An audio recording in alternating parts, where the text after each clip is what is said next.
Could a strange substance found by a southwest Arkansas man be part of a government test? Well, that's the question at the heart of a phenomenon called chemtrails, now getting widespread attention. Well, they say the government is dumping chemicals on us to control or manipulate the weather. And they say the unusual-looking jet trails in the sky are actually chemical-laden chemtrails. People say the government is up there in airplanes spraying all kinds of chemicals to change or manipulate the weather, leaving what you see there, and they call that a chemtrail. So what I look up there and I think are contrails, you're telling me are chemtrails? Yes, that a contrail would be dissipated by now. And it's interesting, Dale and Christina, this is of interest not just in this country, but European countries and frankly all over the world. A lot of folks interested in it. Well, Dave, you mentioned that climatologists and others who study the atmosphere believe that they'd be able to surely spot any kind of signs of an ominous plot. Our journey started in San Diego, California, where thousands of scientists, engineers, policymakers, and journalists gathered for the American Association for the Advancement of Science Conference. One of the topics was the artificial manipulation of the Earth's climate, also called geoengineering. During the meeting, scientists spoke about the plausibility of implementing geoengineering campaigns throughout the world under the guise of preventing global warming. One widely accepted theory was to block the sun by spraying something into the atmosphere. When they were asked about existing aerosol programs, they stated clearly that no such programs have ever been implemented. But strangely, these proposals sounded exactly like what people around the world are claiming is already happening. When I found out that the American Association for the Advancement of Science was going to be held down here and the main body of topics would be on geoengineering, I had to come. I had to be in on this. I had to hear what these top climate change scientists had to say. As the other question about chemtrails and whether geoengineering is being deployed right now without our knowledge, I don't have any personal insight into that, other than to say that I've worked in government at pretty high levels in the White House and at state government. I'm personally skeptical of that, but obviously you never know what you don't know. Chemtrails. On the internet, they are cited as proof of the government creating clouds to combat global warming. They claim the American government, with the secret approval of the national government, is covertly using jet aircraft to spray population centres with aluminium, with barium and with strontium so as to reduce people's humidity and reduce the global population. I'm always a little bit suspicious because the government doesn't seem that capable to do something on such a large scale. That is not rain, that is not snow. Believe it or not, military aircraft flying through the region is dropping chaff. Small bits of aluminum, sometimes it's made of plastic or even talicized paper products, but it's used as an anti-radar issue, and obviously they're up there practicing. Now, they won't confirm that, but I was in the Marine Corps for many years, and I'll tell you right now, that's what it is. And what happens here, military jets, some come out of Key West Air Force Base, and they move off into the atmosphere, and they drop mylar strips. Some could be a little wider, some are small glass fibers that are coated in aluminum. And what the Air Force does is they take their military jets and they dump these out of the aircraft, they fall into the atmosphere, and some take as much to a day to fall down. This is inevitably military or something going on. The government, the Air Force, you see this kind of a pattern like this, you can rest assured there's something going on. They're actually little bitty magnetic and little bitty strips of, whether it's aluminum. It's a nuisance to you and I to determine what's real and what's not, but it looks like it is a life-saving operation there for the military. The apparent motive behind this conspiracy theory is one world government. Order, I cannot hear. Mr. Speaker, I want to assure the House that both my ministry and my colleague, the Minister of Health, who have received correspondence on this issue, that this conspiracy theory does not have an iota of truth, and that the trails observed from aircraft simply come from jet engines. Question number 9. Order.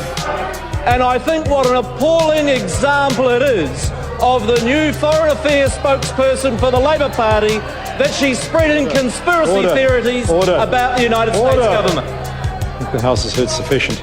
It is called geoengineering, fighting global warming by putting a chemical dust in the atmosphere and reflecting harmful radiation back into space. We take geoengineering to mean deliberate, large-scale intervention in the Earth system.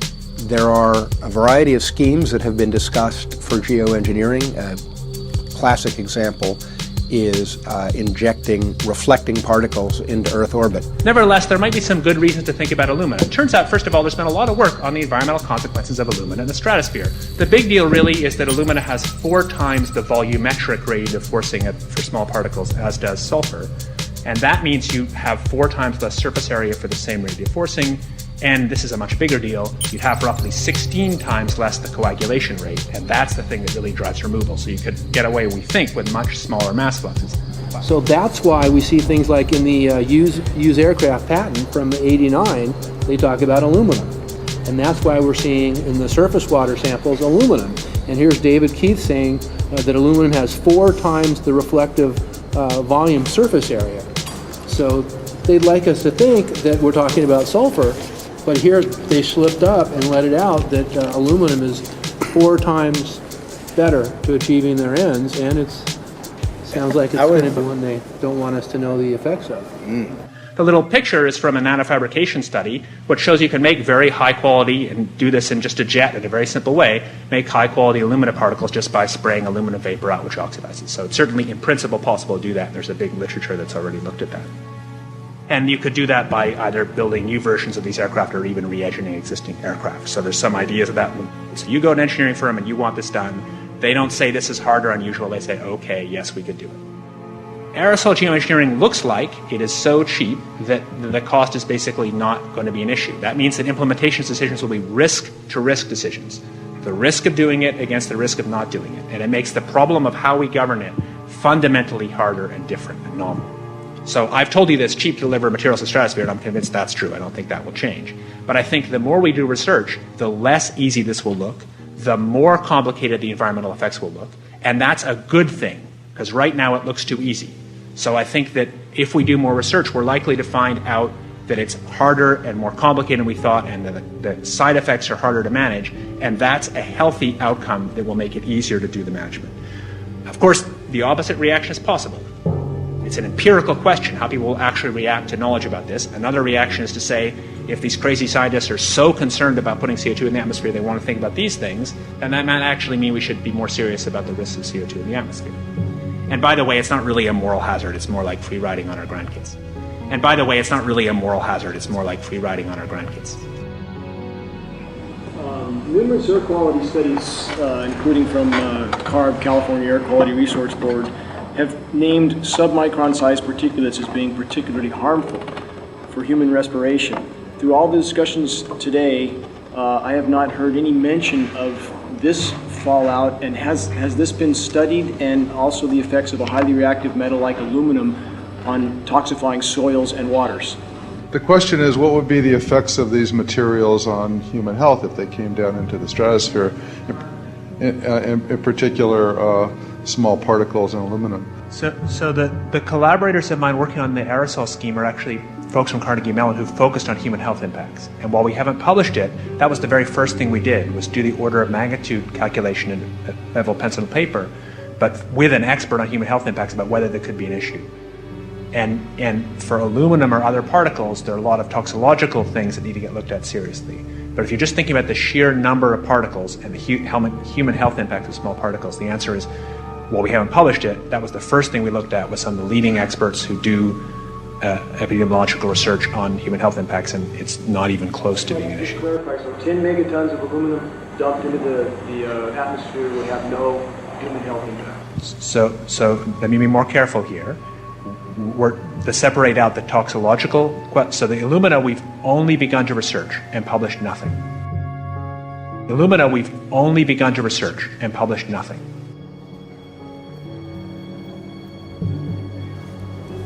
Dane looked at him and he said, so you're telling me that spraying 10 to 20 megatons of aluminum, as you said, would have no human health effects?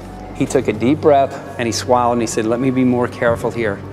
We haven't done anything serious on alumina, and so there could be something terrible that we'll find tomorrow. We haven't looked at it. And that, for me, that was the whole main point of what is going to be coming out to the public. It's the damaging effects of aluminum that are being found around the world in massive amounts. Here's David Keith confronted on this very issue, and he looked, at that point like they just let the cat out of the bag. Mm-hmm. we haven't done anything serious on Illumina, and so there could be something terrible that we'll find tomorrow. We haven't looked at it. They're proceeding because they have an agenda that's separate from trying to thwart this crisis of global warming.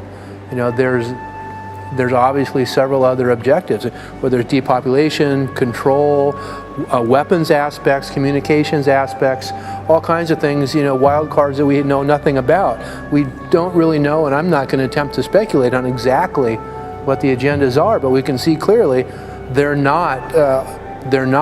agendas are not benefiting mankind. You know, it's benefiting the agenda of the elite. And so I think the question is, how do you draw the line between some activity that is allowed and doesn't need global governance and activities that do require global governance? Dr. John Holdren has agreed to serve as Assistant to the President for Science and Technology and Director of the White House Office of Science and Technology Policy. I look forward to his wise counsel in the years ahead. My personal opinion is that we have to keep geoengineering on the table. We have to look at it very carefully because we might get desperate enough to want to use it. So what would we do if in year 2040 or 2060 there's a severe climate crisis, say widespread famines or Greenland sliding suddenly into the ocean? That the only plausible way in which we could start the Earth cooling this century is to directly intervene in the climate system, say by putting particles in the stratosphere. We do stuff in the stratosphere all the time, of course, and so it's not as though the stratosphere is absolutely pristine. But you don't want to have people going off and doing things that involve large radiative forcings or go on for extended periods, or for that matter, provide lots of reactive surfaces that could result in significant ozone destruction. You know, maybe I'm putting a particle into the atmosphere because I'm trying to make money, or maybe I'm putting a particle into the atmosphere because I'm engaging in scientific research and trying to understand cloud physics, or maybe I'm putting this particle into the atmosphere because I'm trying to make it rain locally to seed a cloud and get more snow on our ski slopes. And this obviously raises all kinds of questions. It's hugely risky. It will likely negatively impact some people, but we might find ourselves in a situation where those risks seem worth taking. One of the things that really shocked me was in one of the breakouts they had the benefits of these programs and then the risks. Now the benefits, the one thing that was stated was the just cooling the planet. You know, some of the risks were ozone depletion, droughts in Africa and Asia. I got to tell you, I came away from this experience after listening to these scientists for 4 days of symposiums, really concerned because it's clear now that they are justifying, rationalizing, and looking to legitimize some really, really horrible impacts, further impacts on our environment. And they're basically formulating the sales strategy and the implementation and oversight strategy and the funding strategy. After San Diego, I was shocked by the programs that had been proposed. I decided to write about it. That night when I finished, I sent the article to an online publication with my email address attached. When I woke up the next morning, my inbox was flooded with responses from around the world. Why? Because I had just broken the story on aluminum in geoengineering models, which I had no clue at the time that very few people knew about. Now this metal, aluminum, is being found in massive quantities way above normal levels all over in rain, in soil, and in snow. After that, the calls started pouring in from people who were desperate for someone to investigate. That was the fuel that started the film. Before we started filming, we had the opportunity to sit down with one of our favorite authors and documentarians, G. Edward Griffin, to find out what he knew about the subject.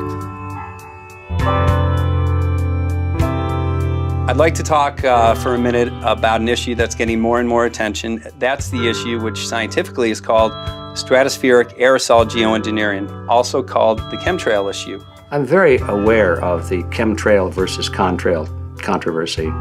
As far as I'm concerned, it's an open and shut case.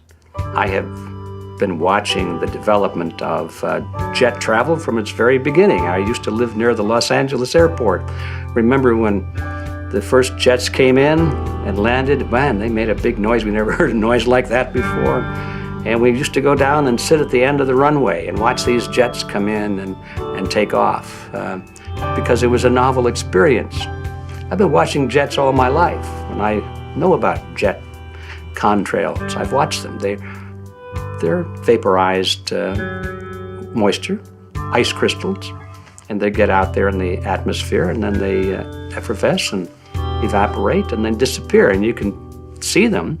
Plane moves along and the little white trail follows right behind it, and usually about 10 or 20 lengths of the plane or thereabouts, and then it's gone. And you can still see them that way, by the way, once in a while. So there goes a contrail.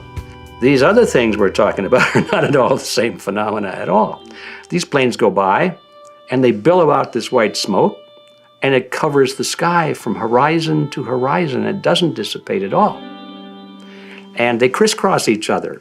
And you see this thing cover the sky and turn it milky, and then people start having trouble breathing, and then you hear stories about the aluminum and barium deposits that they're picking up and the residue. And you put it all together, and I don't see how anybody who's got their eyes open and their mind open can come to any other conclusion but that somebody is spending a lot of money and effort to spray the planet. The question is, why? I have my own theories, but I hope that there will be some good investigative reporters go out there and get us the answer. I know that whenever it's finally discovered, and it will be, the people who are doing it will undoubtedly say, oh, well, we did it for you folks. It's for the greater good of the greater number. It's for the society. It's probably to prevent global warming. Or maybe it's to inoculate people against some kind of a dreaded biological attack. We can't go around shooting everybody in the arm, but we can spray them and save their lives. You see how good we are? We're doing it for the benefit of society. I know they're going to, whatever it is, they're going to say it was for your good or mine. Think if we had the ability to steer hurricanes, and the hurricane was going to slam into New Orleans.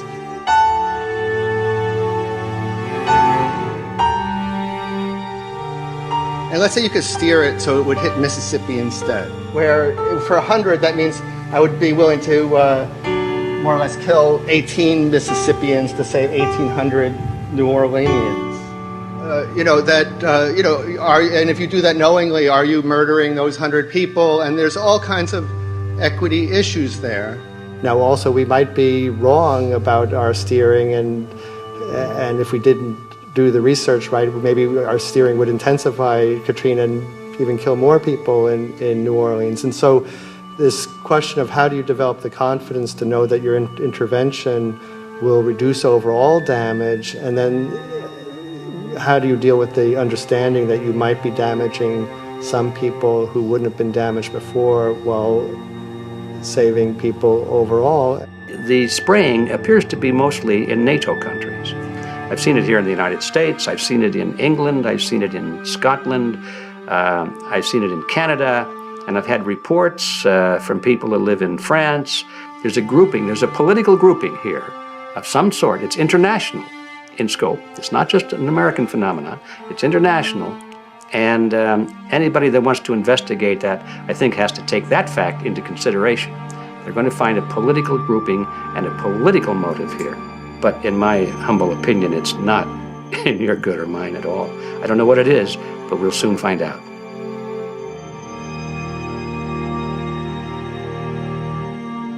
I'm sure that if you follow the old advice, which is follow the money, you'll come to the answer sooner or later.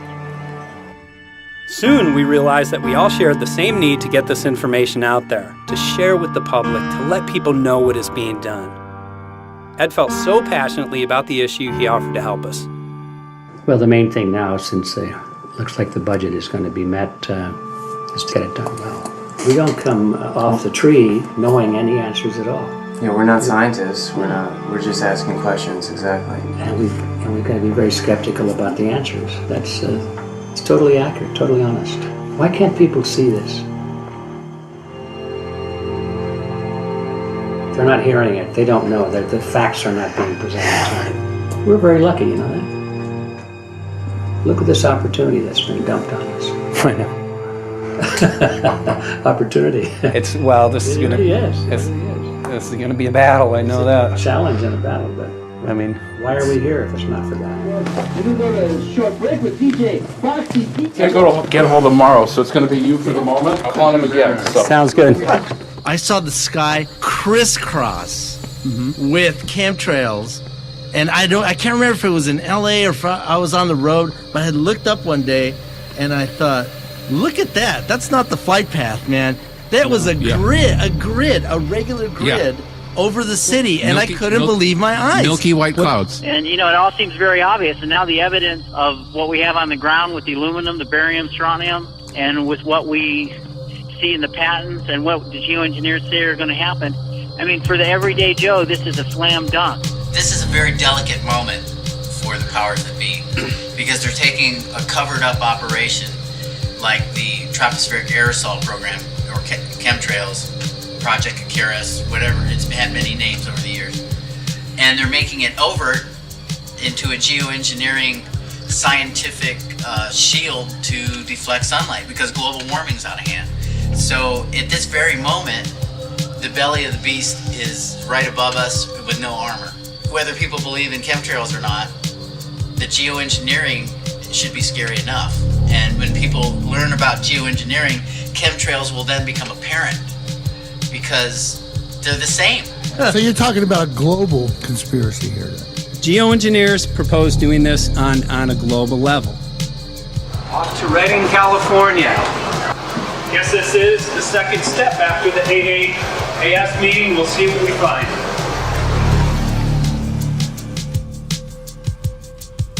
Right here in Northern California at Dana Wigington's house. He owns over 2,000 acres overlooking Lake Shasta. He told me about some of the challenges that they're having up here. Let's go and talk to Dane. We'll see, what's going on his property. We'll see what he's going through and also what action he's taking based on the test results that he has.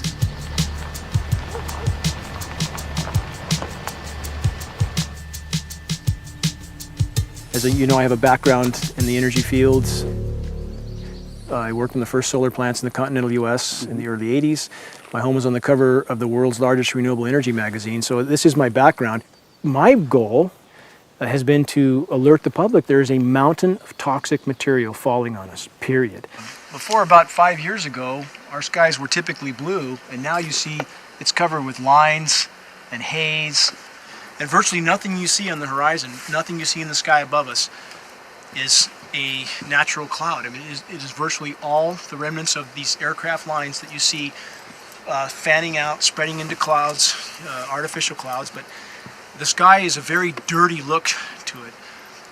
There's not the white cloud blue sky that we had only a few years ago, but it looks like there's some sort of massive industrial activity or forest fires burning over there. And we see that typically every night.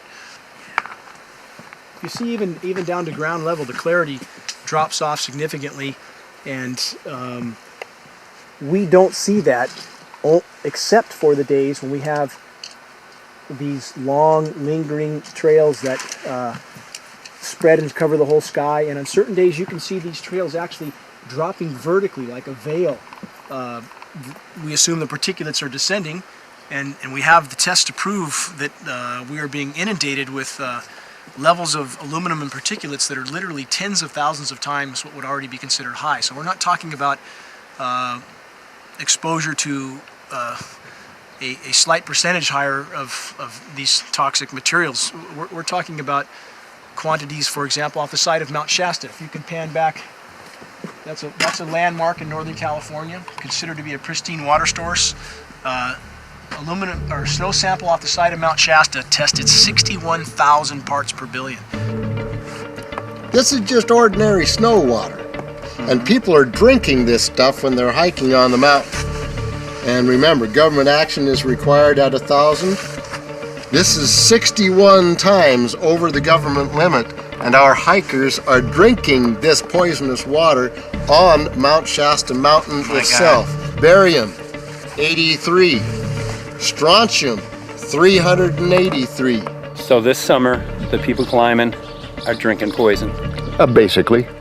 I certainly wouldn't want to drink 61,000 micrograms per liter of aluminum. And again, we've already seen in 5 years soil pHs in this area that have escalated 10 to 12 times, and we can prove that conclusively. Well, this is not speculation.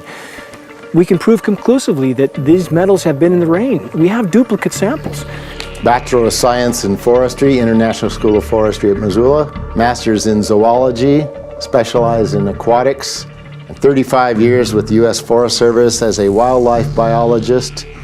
And before that, several years with the USDA Soil Conservation Service as a soil conservationist. Also have run the botany programs, range and grazing programs. And I continue that today. Right now I do a lot of master gardener consultation work. When I started this garden back in about 2005 or so, the pH here was 5.5, 5.6. This is the old soil survey of the county. You can look at the page right here. This is my soil right here. It's a Dietz 125, 126 here at my house. And here, the soil reaction pH should be between 4.5 and 6.0. And over there in the pure mud, it's even a little darker. It's 6.8 right there. And what can this do to plant life and ecosystems? Well, you haul one of these things out and you start looking at the little things that are crawling around the soil. A lot of times they aren't there anymore. The little soil arthropods that you can barely see on a microscope, you can actually see movement with this. Little tiny macroscopic, look like little moving pieces of dust. Those start to go away. They're not gone entirely, but they start to go away. This is black oak acorns. You know, this is pieces of cedar wood. You know, come on, folks. This should be very acid, and I'm getting 10 times higher than expected. There's something really wrong here. But you can see all those reports, lots of them. Have over 20 reports here. Well, at least 20. I'd say it'd be closer to 30. All revealing dangerous amounts of aluminum and barium. You know, the science is there that something funny is happening, and the naysayers say, well, so what?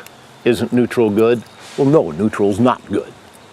Neutral is not good. If your soil is supposed to be 5.6, it should stay 5.6 if you want the forest to be healthy. And if you want to grow a good garden, you have to keep your pH around 6.0, 6.5. I think that we just need to wake up and just look at what's happening, because we can't just ignore it, because it's going to get worse and worse if we just keep ignoring it and pushing it away like, oh, that's nothing. There was mason jars, and they were brand new, sterilized, and that's what we catch the rain in. And then there was a HEPA filter that we tested the air with. Okay, so you caught rain and then you basically filtered air. What did you find? Aluminum and barium. Here's another test that's revealing 375,000 parts per million aluminum, barium at 3,000, indium, strontium at 345. Yeah, that's from a lined pond. With EPDM fish-safe pond liner, there is no chemicals, manufacturing materials at all in that pond liner that's available to the aquatic life. It's designed for that purpose. The well that feeds this pond has been tested and retested. ND, no detectable aluminum, 0. The only other place this pond can receive water is rainfall. We are located on a filtered, forested hilltop, miles and miles and miles away from any industry, highway, and so forth. After several heavy spray days, there was a film that we received formed on the surface of the water, and we tested that crust, and it was aluminum and barium. That after a year and a half's accumulation had 375,000 parts per billion of aluminum in it. It's literally toxic. We can say conclusively that what we see in the sky matches expressly what's outlined in numerous patents, and the materials on the ground match those patents. This material was not there 5 years ago. It is a recent phenomena in the quantities it's in. It has escalated in some cases 50,000% in 5 years in the case of aluminum. From our original baseline reading of 7 parts per billion, which was already high, it has escalated up to 50,000% in 5 years. And we've seen profound changes in that time. Dr. Leonard Time, PhD in chemistry, I cross-checked with him And he says the oxides of aluminum, barium, and strontium will drive your pH into the coastal, from an acid soil like this up into the neutral. There's no question about it. And that's exactly... That's exactly what you see happening. Wow.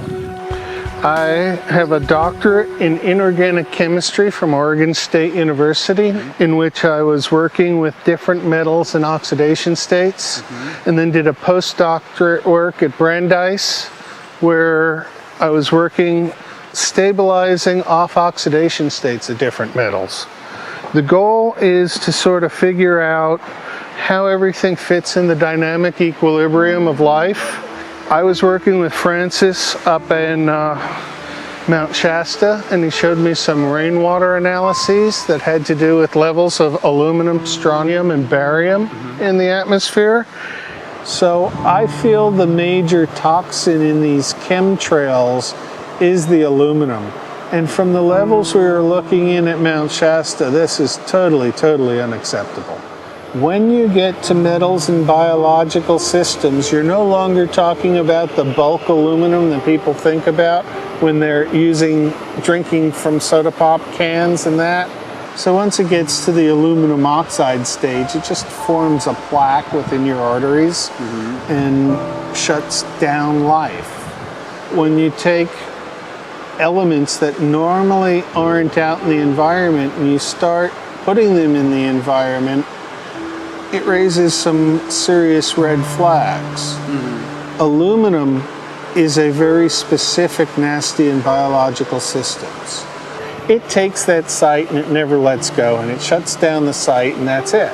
And so as you accumulate aluminum over time, it causes major neurological damage because it ends up as aluminum oxide that's essentially stuck in place and can't be flushed out by normal systems.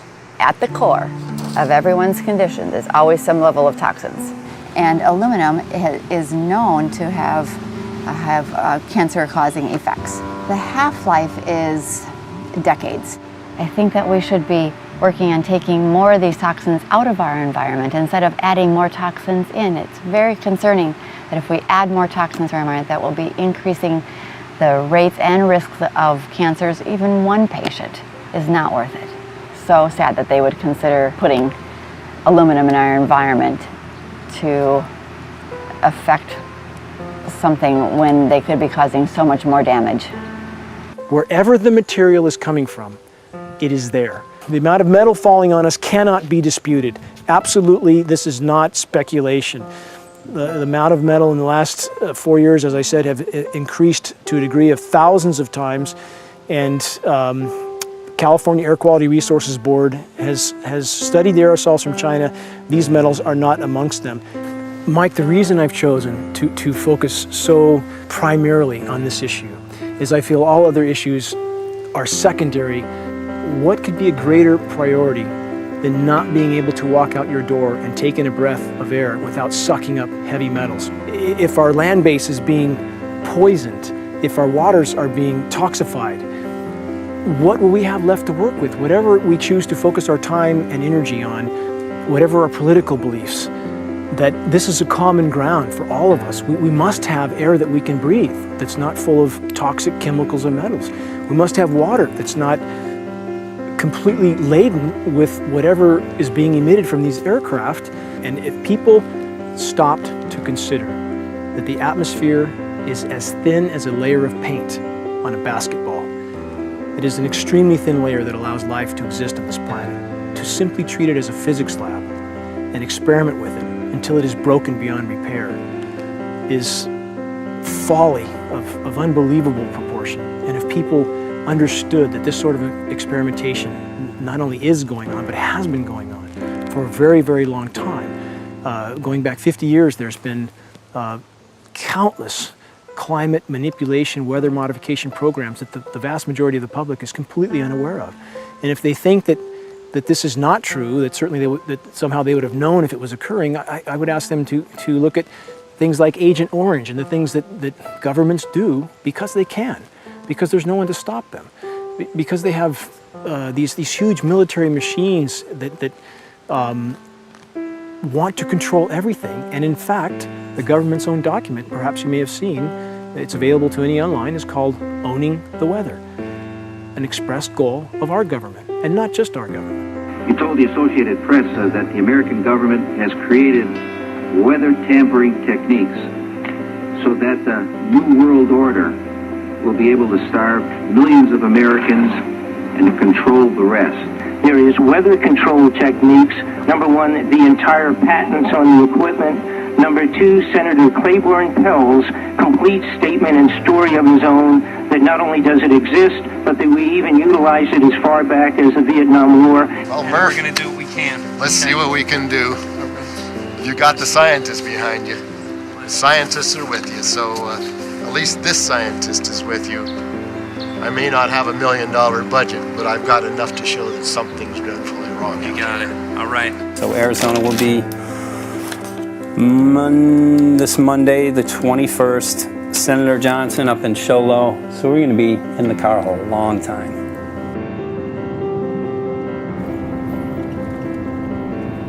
Well, it is such a pleasure. This is such an excellent place back here, I'm telling you, this is Michael. great. But you know what? This is great. We love it. It's so private and it's so quiet and peaceful. And please come in. My name is Karen Johnson. I served in the Arizona State Legislature for 12 years.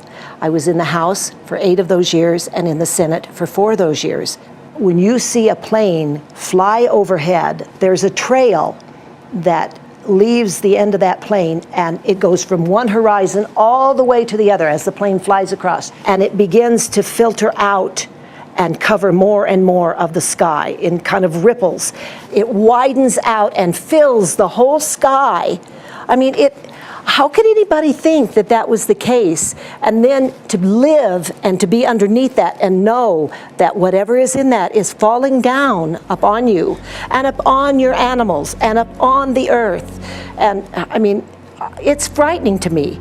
And if people don't start really waking up and facing the fact that we've got people that are doing terrible things to us, and we had better wake up and fight back now. I mean, I'm the mom of 11 kids. I've got 35 grandkids. I mean, I've got a stake in this. I care about what is going to be left for my children. I care about it, and I'm extremely worried about what is going to be left to them.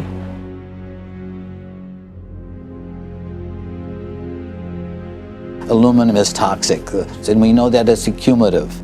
And we know that we're getting more. So we're absorbing it in the air, we're drinking it in our water, so we are accumulating more. So the thought of more aluminum being dispersed in our environment in the way that you mentioned is very frightening to us and very disturbing to us. Those of us who have done any research on this are really quite concerned that we are ill-informed about this issue, and mostly that it's being done. Aluminum is toxic. We know that it is. We can debate as to the amount of toxicity that is going to be disturbing the body, but as far as really accepting the fact that it's accumulative, it's synergistic, then we have to conclude that it's not a good idea to put it in our atmosphere, especially when we know we're getting increased amounts, and especially since we know that the scientific communities around the world are pointing a finger at the heavy metal toxicities, at the toxicities that we're absorbing in the day-to-day food that we eat and the air that we breathe. The concern is off the charts about why is this happening? Why is this being allowed to be sprayed continually all over the United States, all over the world? Who is paying for this? I mean, the incidence of Alzheimer's has just skyrocketed, which evidently has to do with an accumulation of aluminum in the brain cells. I mean, I think almost every family has been touched by a member as they get older having Alzheimer's. And it's a horrible disease. And to say that, well, this just came because people drank soda pop out of aluminum cans, you know, when my father passed away with Alzheimer's and he didn't ever drink soda pop, you know, that explanation doesn't ring true with me. And so I'm wondering, how much did this chemtrail spraying back in the Illinois area affect him? Aluminum and fine metal is an accelerant. friend who's a firefighter up in Pine, Arizona for 20 or 30 years says that the wildfires now that they're fighting are way beyond anything they've seen before in intensity. And when you look at the air samples and you see the fine particles of aluminum, which is very flammable, and magnesium settling on the trees, this is causing unprecedented savage wildfire. But if you look at this, you can see these are parts per million. They sent this to me, and I just found this to be extremely interesting because we should have like 2 parts per million of aluminum in our air. And this is saying that there's 39,000 parts of aluminum. That's astronomical. Barium is high. I mean, these are way off the charts of what people should be breathing or what's coming down on them. And, you know, if people wonder why their health is deteriorating, why they're having to go to emergency rooms, why they can't breathe, you know, why they're getting Alzheimer's, this has been planned. We have elites, I don't know what you want to call them, one worlders, Illuminati, whatever you want to call them. But with these people that don't care about the average person. They only care about themselves, their greed, their power, and if they eliminate, you know, 2/3, 3/4 of us from the planet, so much for the better for them, because then they don't have so many people to have to herd around and worry about. So this is a lot what this is about, and this is very, very alarming and scary. I mean, where is this stuff coming from, and why? Why is this kind of stuff being put out there? You know, I've heard different explanations about, oh, we need to cool the planet, all this and that. But if people are up there trying to cool the planet, why do they need all this kind of stuff in it? The explanations just never have really rang very true. And as I'm setting up the equipment, she looked at me, she said, all these trees here are dying. And I said, what? She says, all these trees in here are dying. So I thought, well, I'm going to test for aluminum, because that's one of the key things in the programs that we're talking about, and titanium. And I took some of this bark sample and tested it, and it came back positive with aluminum and titanium. Then I started traveling around California, noticing the same thing. In Lake Tahoe, there was a lot of the same type of bark, all through Sacramento area and Davis. Just about everywhere I went, I was noticing this silver white bark. What I think is happening is these chemicals are getting down and destroying the roots. And then as they come up, they're going out into the bark. Those 2 right there are the ones that are just, it just hurts so bad to see these 2, because look how old and big they are. We probably lost 40 trees right here on our 10 acres. Every week, every other weekend, we'd see another tree that was beginning to die. And I mean, it's just so sad, we just cry. And to think that that might have something to do with it, along with their other explanations, would really, really frost me. Every time you lose a tree, you know, it's not good, it's just sad. And there's another one over here in this little group of trees here. Don't you feel better when you stand up and fight than if you crawl down in a little hole and go to sleep? You know, I mean, my gosh, people, your families are out there, children are out there, your grandchildren. I mean, you've got to do something to help.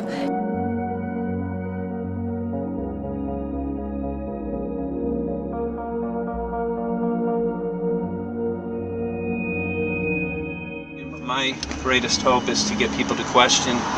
And hey, if they don't wake up while we're there, I'm hoping to plant some seeds. We're going to the most beautiful place on the planet, Hawaii, to see what's going on, collect some data.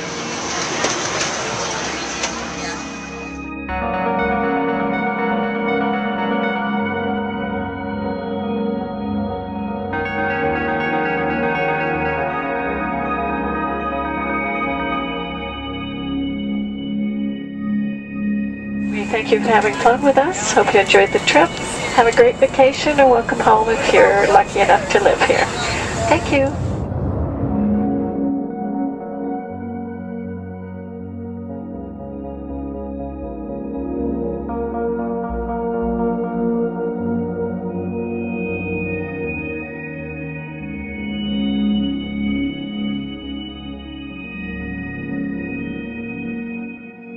The whole valley is off the grid, so it's either solar, wind, or generators.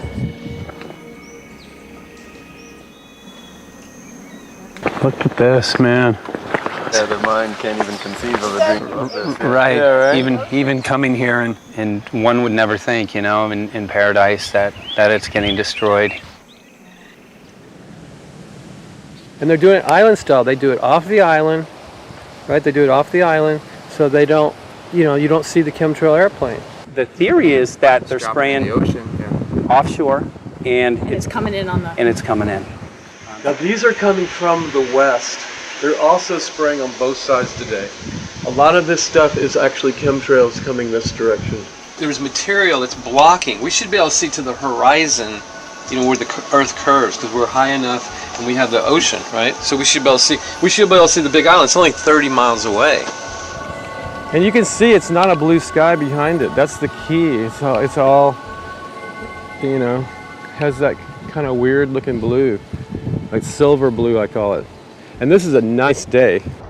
You know, there's no more blue sky. The night we're gonna look at the stars at night, and it's like, you'll see it. You can count them. There's so few stars at night now. There should be hundreds of thousands of stars, and I can count the stars. There's like one here and one planet here. It's like, you might see, some nights you'll see 100, some nights you'll see 10. This is what concerns me, this kind of stuff right here. It's just soft. Okay. This just comes right off, this bark. That's not natural. For I've seen hundreds of thousands of coconuts, and I've never seen it falling apart like that. Look at this, you guys. I've never seen anything like this. I used to trim trees all the time in the Big Island. I've never seen anything like that. That's why I'm concerned. Not an easy task that you have here on the island. I could see the skepticism because it is so far beyond anybody's reality. It's amazing. It's just amazing to try to look through somebody else's eyes. Like my eyes, I can see this, so it's like night and day. And other people, it's just the illusion is just so deep. What do you think would happen if everybody awakened to what was going on and what the plans were of geoengineers? I think they'd have a revolution in Hawaii. If people really understood what was going on. What's your concern for, I know that you love the land here. What's your concern about the chemtrails? Well, that we won't be able to live here and grow our own food. And that our health is going to be compromised. Do you think it already has been? Yes. And the thing is that they're doing it every day here, every day. So it's hammering, micro doses every day. And then, of course, it's getting in the environment, and of course, it's weakening the plants. And it takes a couple years for this to actually weaken the plant. So we are asking for GMO taro. We're asking for GMO papaya because we can't grow our natural seeds.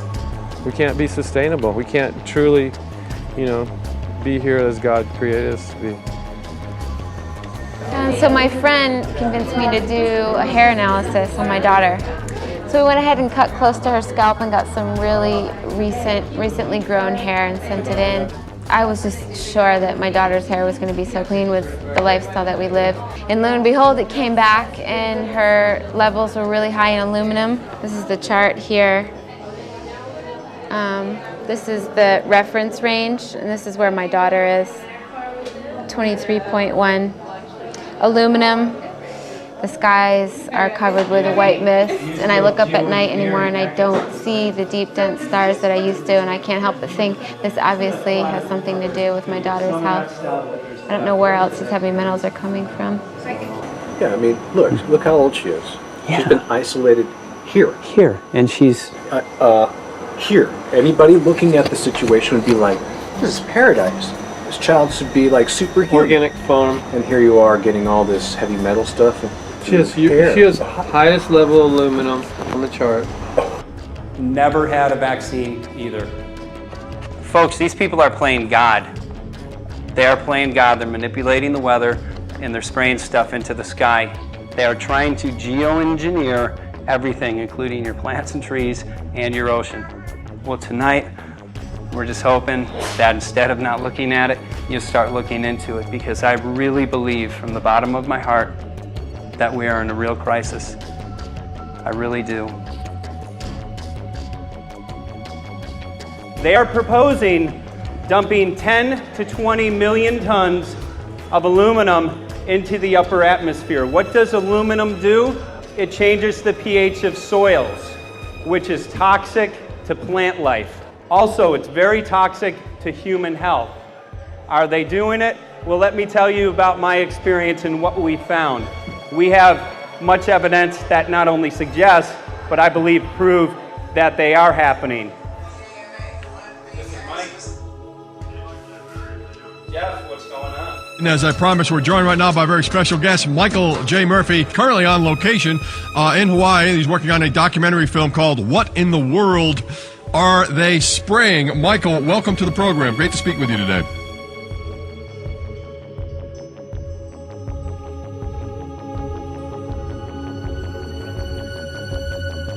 I had a friend who recently, he's always looking at things from a different perspective. He's a bit of a conspiracy theorist, you know, and he says that whenever the president comes to LA, there's no spraying that week. Could you have a better place for an interview? I mean, look.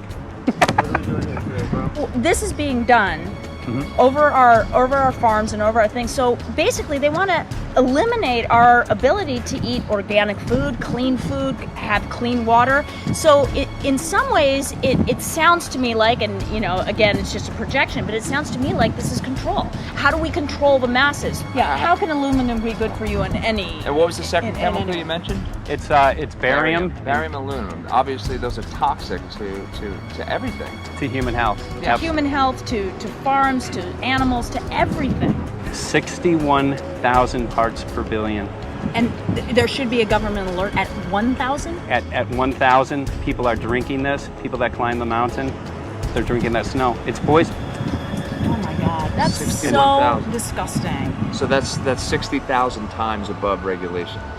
Exactly. 60,000 times above regulation. And I've talked to friends and they're like, well, that's just ice. That's just condensation.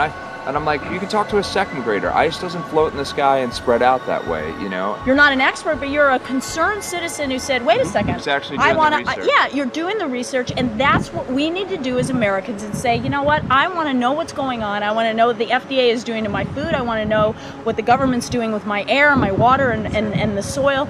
And, you know, it's just great what you're doing. And I just, my kudos to you for bringing light to this subject. Put all of the theories aside, just what geoengineers are proposing and what's being found is scary enough. So we can just address that. And I encourage more people to just step up and ask questions and do what he's doing. So thank you, Michael, very, very much. Aerosol spraying aluminum affects everywhere, and we have a beautiful tropical climate which I believe might be in jeopardy. So we wanted to not only come and bring the message of what people were finding around the world, but encourage people to test for the aluminum, strontium, barium. Essentially, I think it was an effective trip. I saw a lot of people here in Hawaii, in Maui, awake and not only curious, but willing to look into this deeper, and that's my only hope. This is one of the boldest moves, I think, from Ed Griffin yet. This is the taboo topic that nobody's supposed to talk about, and that is aerosol spraying. Now, we've got tons of documented proof of errant aerosol spraying. It just blows my mind that the whole essence of humanity has always been to look up into the sky and ask why. Though there are no limitations, there's endless space, an endless universe. Now, in the 21st century, we're not allowed to do that. Anyone who looks up and sees the giant grids and the X's in the sky that weren't part of our existence until just a decade or two ago is somehow called a kook. And the people that are the best and biggest proponents for the revolution and for liberty, they don't want you to talk about it because you could discredit them. It seems to be an industry that's being built up to milk the taxpayers by undergoing some kind of a giant global spraying program to make all kinds of money on the project. And they don't seem to care really what effect it has. They're not trying to experiment to see if humans can survive it or anything like that. They just want to get this stuff up. And then we discover, as we're going further down the line, that there are companies generating genetically modified organisms, seeds, modified seed crops they're being engineered to resist the aluminum in the soil.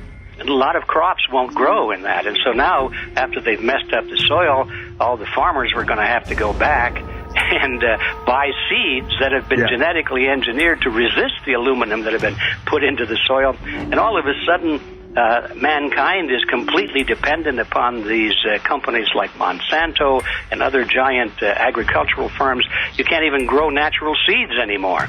And we're looking at that. It's a shocking thing. I hope we don't find that that's true. But all the arrows right now are pointing in that direction. We get into cost-benefit analysis here because there's also HARP could be involved in this. Geoengineering, as you guys mentioned, which is documented heavily in Dennis Kucinich's bill, that is the Space Preservation Act, which, by the way, I don't think got through Congress. And then Kay Bailout, as we call her here, Kay Bailey Hutchinson, also put together some legislation in order to qualify geoengineering, which, again, is supposed to save us all from global warming. But it is cost-benefit analysis because they can benefit on so many different levels. Ed, that's how they do everything, isn't it? That's right. And, there's an old adage, if you just follow the dollar, follow the buck, you get to the source of the problem. And it looks to me like there's a tremendously profitable industry being built up right now around this concept of geoengineering or weather modification or reducing global warming and all of these other things that can be sold fairly easily to an unsuspecting public. They all say, oh, well, that's good. We don't want global warming, And so they put up with this, and they don't question, they don't criticize. But behind the scenes, you see a whole industry being built up, which is, as I say, tremendously profitable. And the money for all of that is coming from the taxpayers. And it's a scam is basically what it is. We're just focusing on the one area that is real easy to prove. There's no speculation in the area that we're going into. They definitely are doing this geoengineering. They definitely are talking about it. They're working up formulas for it. They're putting together strategies for it. They've got funding for it. Everything is in place. We don't even have to go into those other areas to make the case. Okay, let them believe that, but at least they must understand that there's no question that they're talking about it and planning to do it. And so shouldn't they be equally alarmed about what they're going to do if it can be shown that barium and aluminum and some of these other toxic metals are very destructive to the planet and destructive to human health? Isn't that enough? How many issues do we need to crank into this? And so, if you're going to kill the planet and kill the population, do we need any other reason to be alarmed? What in the world are they spraying? Thank God people are asking this question. That's all we want. We just want to be able to ask these questions. Our good friend G. Edward Griffin, all these years, Mike Murphy and Paul Wittenberg are doing this great effort with your help. This is a community effort to get people real information. What in the world are they spraying? Any final quick comments before we're out of time? And my only final thought is that we asked the question, what in the world are they spraying? And we now know what it is. And folks, you're not going to like it.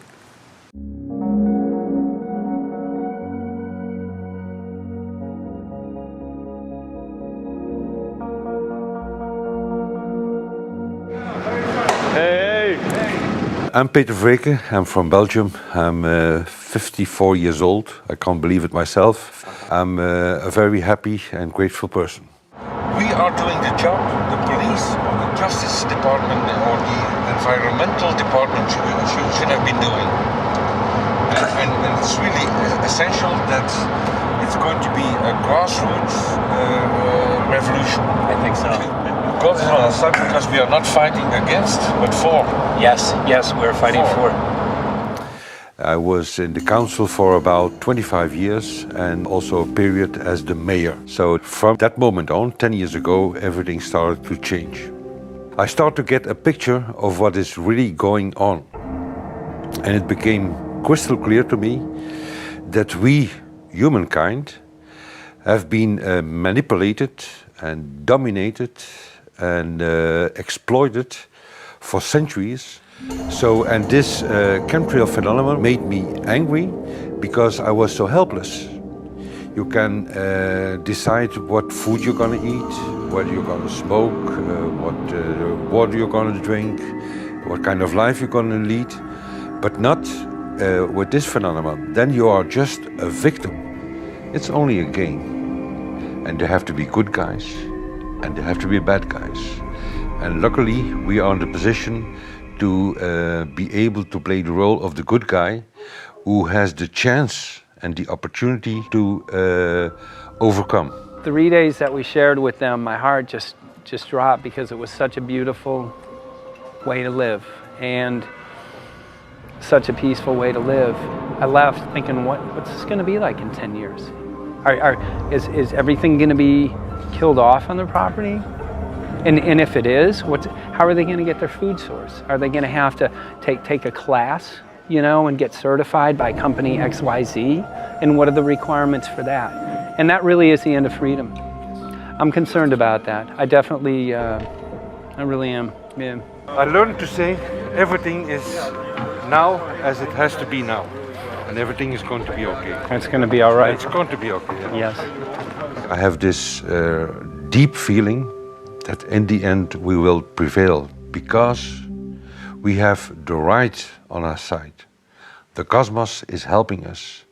And I have this strong feeling that we are being supported by entities and by forces we can't even imagine.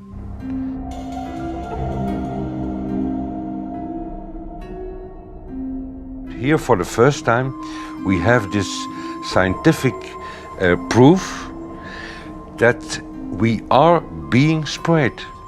We are being spread, and it's incredible and it's hard to believe, but we are being spread. I think at this moment to stop is not an option.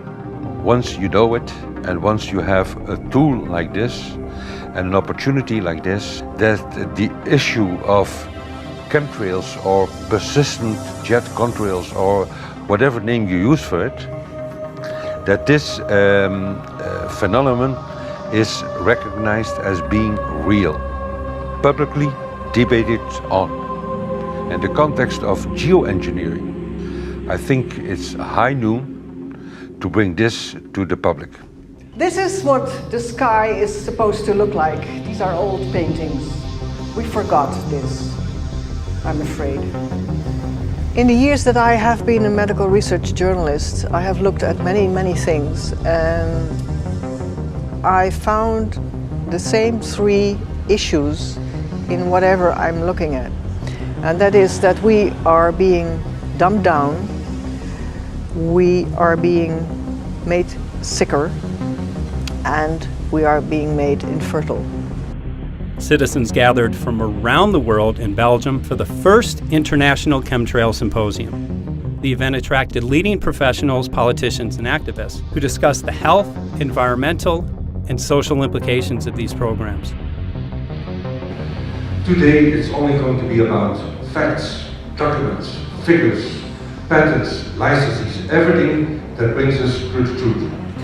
We have no other weapon against this vast complex than exposing and bringing their dark works in the light of the truth.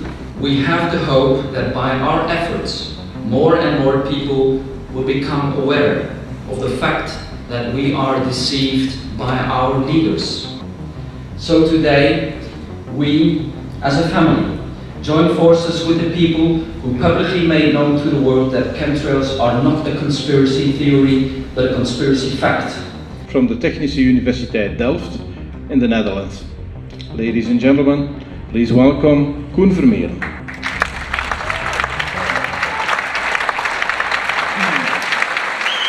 Well, I'm Koen Vermeeren. I'm a university professor of Delft University of Technology. Usually people are with their heads to the ground in their own two-dimensional space and they don't look up. But if you do, you see more and more spaces like this. And it worried me too. I have no explanations to our students about these phenomena. And then I studied it myself and I found out that I couldn't give them the answers they wanted, because I think that the phenomenon is not natural. It's not natural what is happening, and the explanations that are given to us are not enough for me. If you look at them from a scientific point of view, the first thing a scientist does is trying to explain something. Because I'm smart and my students are not as smart yet, so I have to give them answers to questions. But if you ask most scientists honestly, they cannot answer all your questions. If people are using climate control over our heads, I want to know about it. I want to know the consequences, I want to know the health impact, I want to know everything. I need, as a teacher in my university, to give answers to my students. And they have good questions. And I don't have the answers, and I want to know. Excellent. And we should discuss this. Ladies and gentlemen, for here you in the auditorium and for all over the world, Michael Murphy.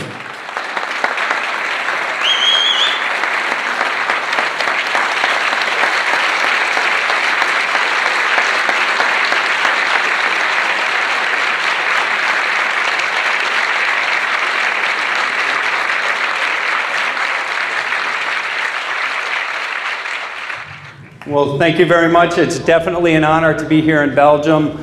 The people who are in power control everything. They control the markets, they control us, now they're even controlling the weather.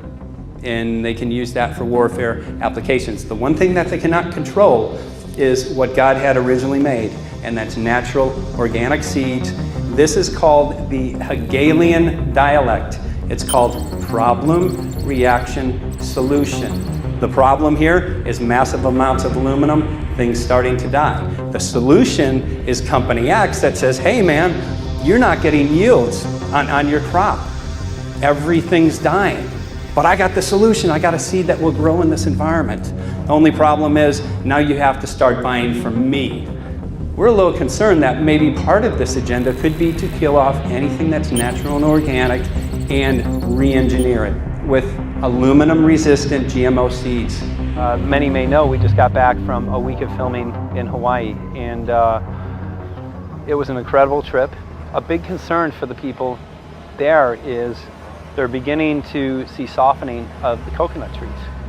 But their concern is that these programs may again be part of a broader agenda to destroy anything that's natural and organic, so that the corporate redesigned GMO foods might be the only source of food for people. I didn't anticipate so many people, young and old, who are interested in this phenomenon and are concerned about it. And I especially liked the address that the young girl gave today.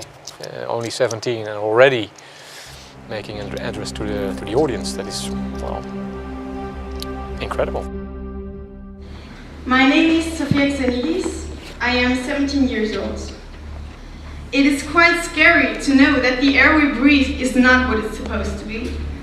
That the food we eat and the water we drink contain traces of those substances which are sprayed out over all of us, as though we were being poisoned like insects. The feeling that this is causing me are feelings of deep anger and rage. I don't want to be poisoned, I don't want to be infected with cancer, and I'm just so angry that this global poisoning can be going on such a massive scale, and not enough is being done to stop this crime. A clear answer to one question. Are we being sprayed? Have we been sprayed? And is it their intention to spray again and again? What are we going to do about it? How are we going to deal with it? How are we going to stop it? I know the answer. There is only one person who can stop it. And you know him. You are. You are the person, the one you have been waiting for. We are magnificent, beautiful, godlike, divine human beings. Ladies and gentlemen, sisters and brothers, in this auditorium and in the whole world, thank you so very much for being present with us.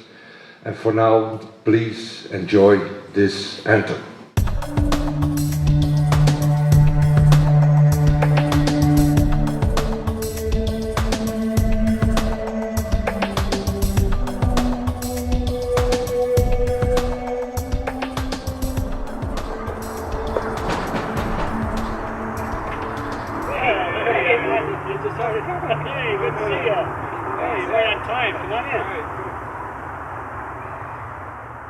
So, anyway, I'm glad that the weather's been good for you fellas so far.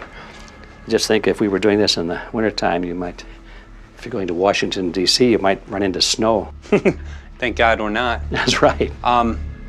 You know, it's interesting because of the different weather modification programs. There's something like, I think, right around 32 in the continental U.S. alone going on. So the theory is that geoengineering is in part weather modification. You know, Mike, that's a very good point. There are so many subsets connected with this issue of geoengineering. People are writing to us all the time with information about the connection to global warming and the connection to weather modification. Some people think there's a connection with Morgellons disease. Others think it's kind of a means of transmitting electromagnetic impulses from the HAARP antenna system up in Alaska and Siberia. Boy, it gets your head spinning. And each area, I think, is worthy of investigation, but we have so little time. I think it's wise for us to stay focused on just the aerospraying and the toxic effect of these chemicals and the destruction of the planet and the damage to human health. What more do you need than that to convince people that we have to put a stop to it? So to stay focused, I think, is our mission on this one.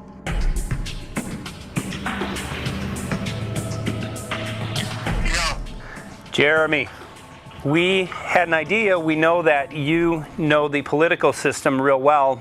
Our idea was this: we have a ton of data and information that we've collected throughout our travels, and you know, we really think a good way to end the film would be addressing this to elected officials, some of the senators. So we were wondering this, if you might be able to come and kind of help us out and perhaps show us the way in how to get this done politically. But it sounds like a really good idea, and I'm also going to get to, in terms of researching who it is that we should really focus on talking to about this. At the very least, if we could make it impossible for them to claim that they don't know at this point, we can strip away their plausible deniability that they haven't heard of the data that points to geoengineering stratospheric aerosol operation already going on. At the very least, it should be very interesting to go to District of Criminality and put some people on alert. Yeah, you have a lot of enemies in Washington. That's where all the power comes together and the money, you know. So there are people there, I'm sure, that just don't want us to do this job. But I'm glad you're going, and you'll find out.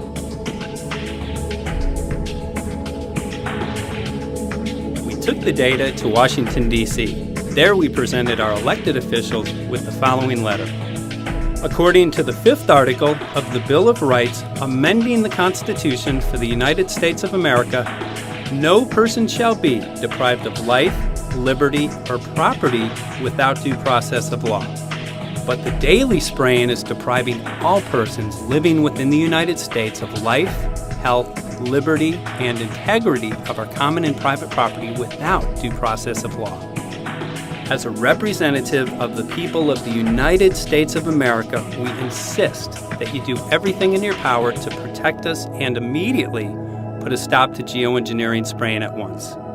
There exists no justification, legal or otherwise, to poison the planet and its inhabitants. Now suppose that space aliens arrived on, maybe they're going to land at the UN headquarters down the road here, or maybe they'll pick a smarter spot. But suppose they arrive and they give you a box, and the box has 2 knobs. One knob is the knob for controlling global temperature, maybe another knob is a knob for controlling CO2 concentrations. You might imagine that we would fight wars over that box, because we have no way to agree about where to set the knobs. We have no global governance, And different people will have different places they want it set. Solar engineering is like chemotherapy. No one wants it. But we all want the ability to do chemo and to understand its risks, should we find ourselves with dangerous cancer. How long does it last up there? The lifetimes are years. What, years? A couple years. And then it what, precipitates out, or Yeah, that's correct. no toxic side effects that we know of? The thing we always wonder about is the unknown unknown. Yeah. So if you're thinking about, say, the acidification, it's clear that's not a problem. There's several studies that showed that. Right. But of course, the concern here is with so little research, there may be some unknown that comes out of left field that bites us. My name's Mike Murphy. I'm a filmmaker in from Los Angeles. We're covering an issue called geoengineering. Okay, thanks guys. Senator, a question about the issue of geoengineering. I'm afraid I don't know what you're talking about. And wondering if you were supportive of geoengineers' proposals of spraying 10 to 20 million tons of aluminum into the atmosphere. I should really get a briefing paper on it before I give an opinion. Oh, not a problem. Are you aware of the issue? Not completely. At all? Because, okay. Do you have a letter from constituents, and people have concerns? Yeah, We're making a documentary about the I don't know, you guys have credentials to be here? Yes, yes, we do. We pass through security as well. Endowed by our creator. I think so.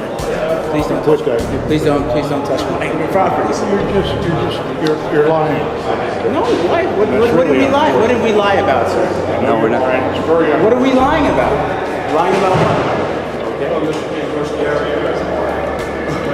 That was a little unusual, huh? I haven't heard that. You're not aware of it? And it appears that these programs have already been deployed. You know, I haven't looked at that proposal, and so, why don't you let me review it? I can do that. Are you aware of? Actually, I'm going to go. Yeah. Let me go ahead and get that. I will take a look at this, and I will act accordingly. General, I'm sorry. This program, this openly covert program of the aerosol spraying, stratospheric aerosol spraying, geoengineering, using tons of aluminum, spraying it up in the sky. I have no idea what you're talking about. Okay. Commonly called chemtrails, sir. When you were the head of NEMA, did you see the aerosol trails? Mike Murphy, filmmaker in Los Angeles.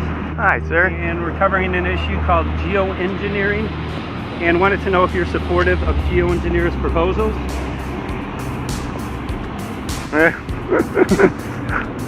Congressman? Hey, Congressman. I'm wondering if you're supportive of geoengineers' proposals, which is dumping 10 to 20 million tons of aluminum into the atmosphere.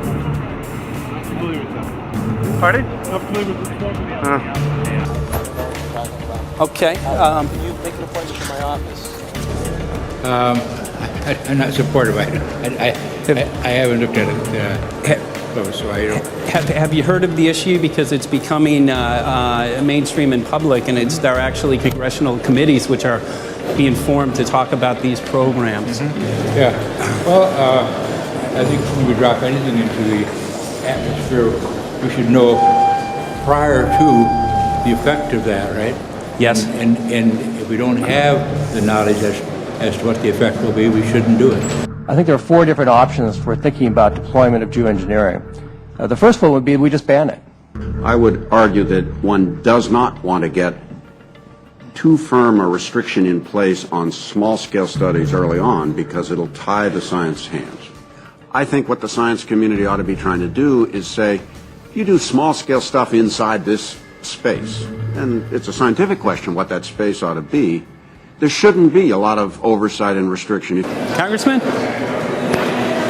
Excuse me. Hi, I'm Mike Murphy from Los Angeles, covering an issue called geoengineering. These guys are running from the geoengineering issue. I wonder why. I'd have to talk to my staff. I don't know what the details on that are. Have anyone made you aware of the issue, or?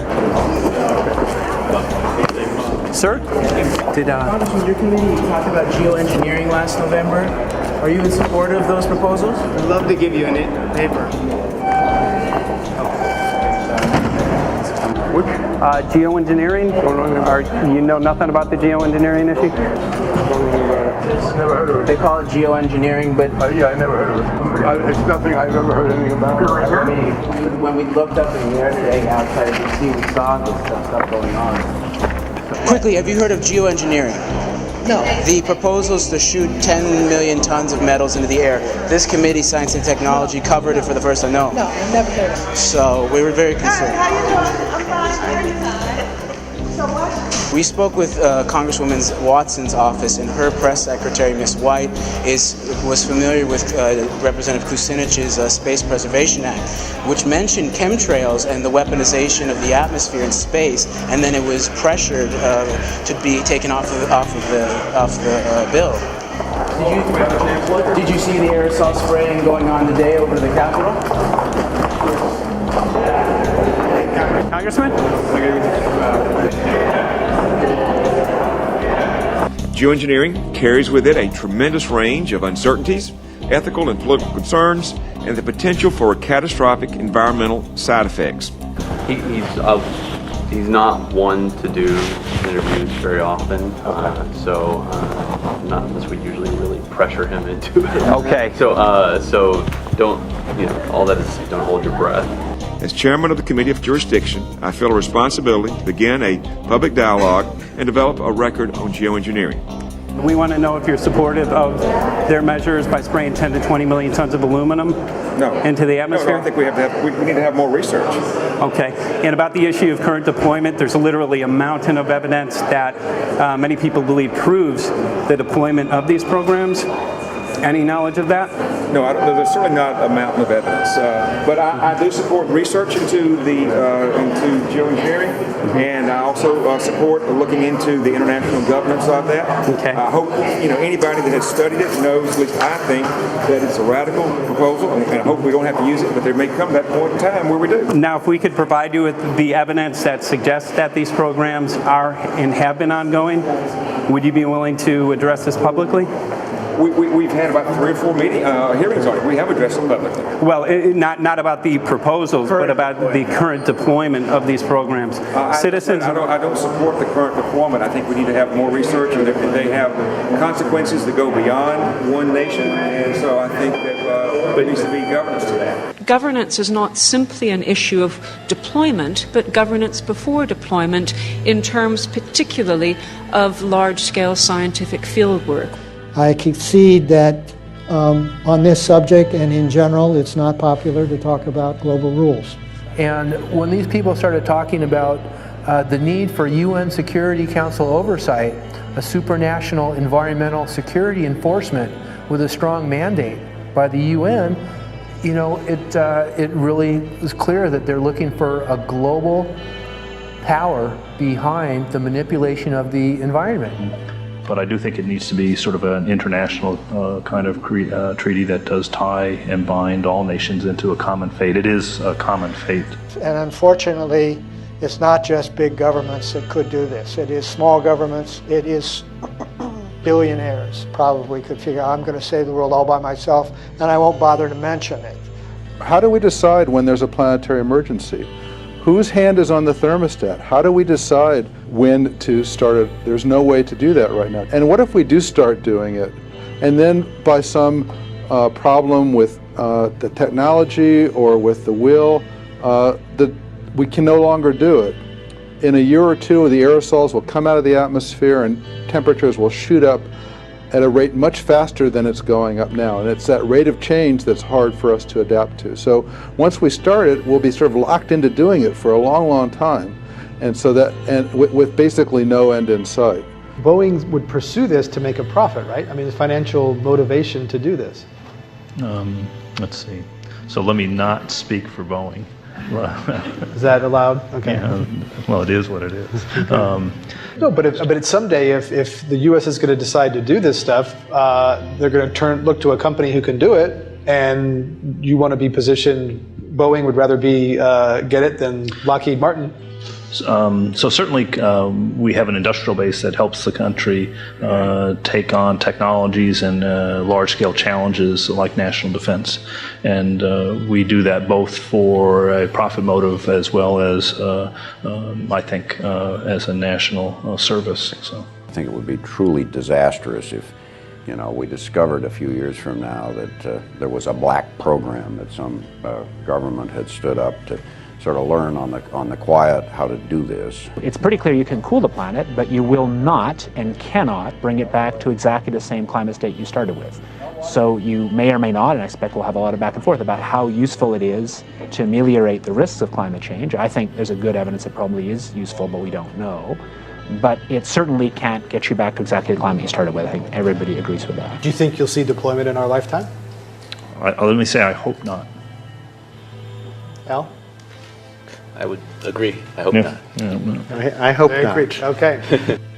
I see this as something like an evacuation plan. That you build big dikes. Maybe that's the emissions reduction to try to keep the flood from wiping you out. But that if that flood should come, that you'd like a plan for what to do in the event of that catastrophe. So I see these options more as a catastrophic response option and not as a way to reduce risk of everyday climate change. You would advocate mitigating consumption of beef as a means of accomplishing your objective?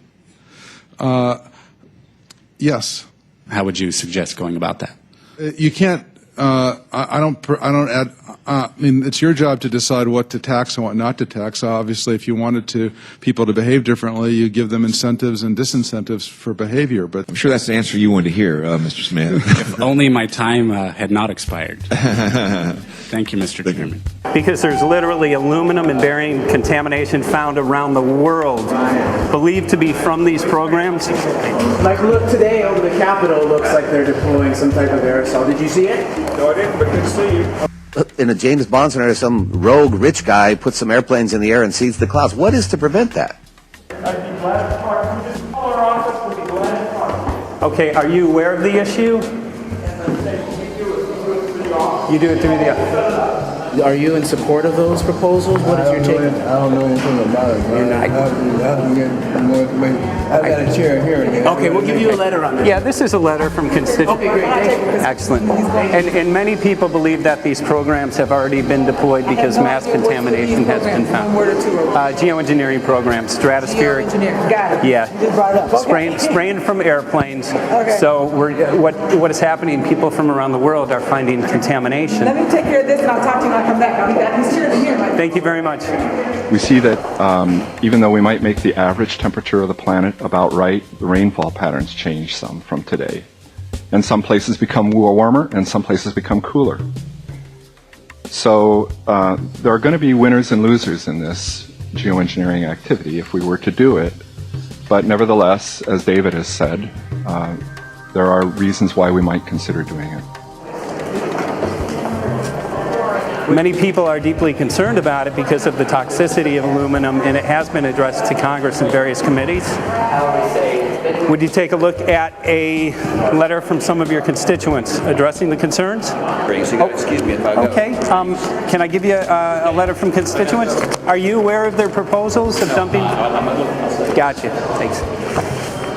Well, I'm not familiar with it, so I don't know what they're doing. Okay. Well, geoengineers are proposing just that, dumping aluminum and barium into the atmosphere. Why would they do that? Aluminum's a precious metal we can use. Well, the stated goal is to actually cool the planet. However, there's a... Sounds strange. Right, exactly. So they're proposing dumping these metals into the air to block the sun, essentially. We're here to just find out what members of Congress are I hope we would have a strong hearing on that before we decide to do something. I would hope so. And there's plenty of evidence that not only suggests that these programs have been deployed, because we're finding contamination of aluminum and barium on the rain, snow, and soil. Okay, thank you. Thank you. LA County has seen 200% increase of Alzheimer's over the last decade. Tons of ground and water samples showing high levels of aluminum all around our state. Why don't you give me all the information you have? I have some very good people I will assign it to. Okay. And if you get it to Mr. Lavelle, we will He's get got it my to card the and right... send me an email and we'll take a look at it. We'll be in touch. Okay. We are investigating this, and there's literally a mountain of evidence. that suggests that these Okay, programs are move going that on. mountain over to us. You Let got us it. take a look at it. And look up, Thank keep looking you. up into the sky, and you'll see some of it. Oh, okay. You will. You can All see right. the aerosols being sprayed out of airplanes quite a bit.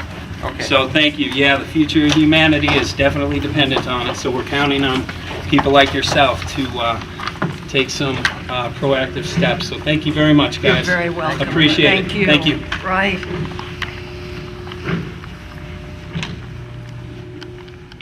A lot of Congress was running down the hallways to avoid answering any questions, looking for doors in the hallways. So apparently the war is against all of us, and we're all in a hostage crisis. People who took an oath to uphold and defend the Constitution are not only know this is happening, are participating in this. And all of us have a duty to stand up and speak out about it. Why is the water being contaminated? Why is the soil being contaminated? Why are aluminum-related diseases going up? And it's affecting all of us, and thus we all have the duty to stand up and speak out and get educated and stop this. For our own sake, for our children's sake, it is a crucial moment in history right now. The human beings, we need to decide whether to live on our knees while being sprayed and poisoned every day, while being under a continual threat, or whether we are going to stand up and live as free human beings and seek truth, justice, peace, and freedom for all of God's children. So as you can see, we're ending our film here in Washington, D.C. We've made many public officials aware of this. Most of them either denied any knowledge of this, or they simply were unwilling to address the situation with us. So as you can see right behind the White House, we do have aerosols behind us. The spraying has continued. What is the solution? Is the solution here in Washington, D.C.? Clearly, this is one of the solutions, but the solution is not only here, the solution is within you. This issue affects all of us so deeply. So you need to look inside. Please get active, get involved, start spreading the word with growing awareness. About 90% of the population, we believe, is unaware of this issue, which means 90% of the people who normally might do something if they knew are not doing anything because they are unaware. So please look into your heart, use whatever skill you have to get the word out.